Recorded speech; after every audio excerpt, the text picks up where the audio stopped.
মানুষ সৃষ্টির সেরা কেন জানেন? কেউ লেখছে মুহাম্মদুর রাসূলুল্লাহ যদি মানুষ হয়ে না আসতেন তাহলে মানুষ কোনোদিন সৃষ্টির সেরা হতো না।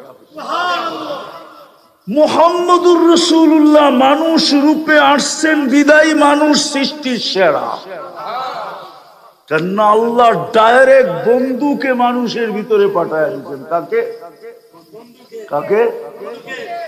আল্লাহর হাবিবকে পাঠায় দিয়েছেন। হাবিব চিনেন? হাবিবকে মুহাম্মদুর রাসূলুল্লাহ। ওলামার কথা আমি মানতে রাজি। বাদার খোদা বুজুর্গ তো কিসসা মুখতাসার, আল্লাহর পরে যার স্থান এটা আমি মানি, কিন্তু সাথে সাথে আমি এটাও বলি কোরআন যখন দেখি তো দেখি আল্লাহর পাশে যার স্থান। কাবা কাউসাইনি আও আদনা সুম্মা দানা ফাতাদাল্লা ফাআওহা ইলা আবদিহি মা আওহা। যে চলতে চলতে চলতে চলতে চলতে পাশে যে কাছে হইতে হইতে হইতে হইতে আল্লাহর পাশে যায় বসে আরশের উপরে।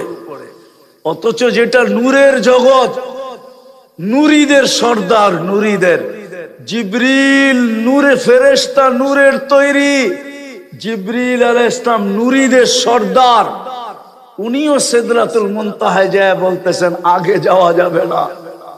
বলছে কেন? বলছে এক তো হলো অনুমতি নাই, দ্বিতীয় হলো শরীরে ফিটনেস নাই। লাউ কদ্দামতু শিবরান লাহতারাকতু বিনূরি রব্বি, একটু আগে গেলেই শেষ।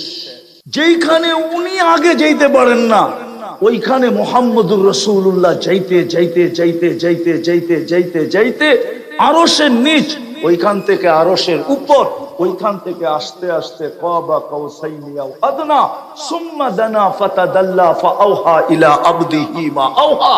বিলকুল আল্লাহর পাশে বসা বসে। ওই আদর্শ আপনাকে আমাকে দিচ্ছে।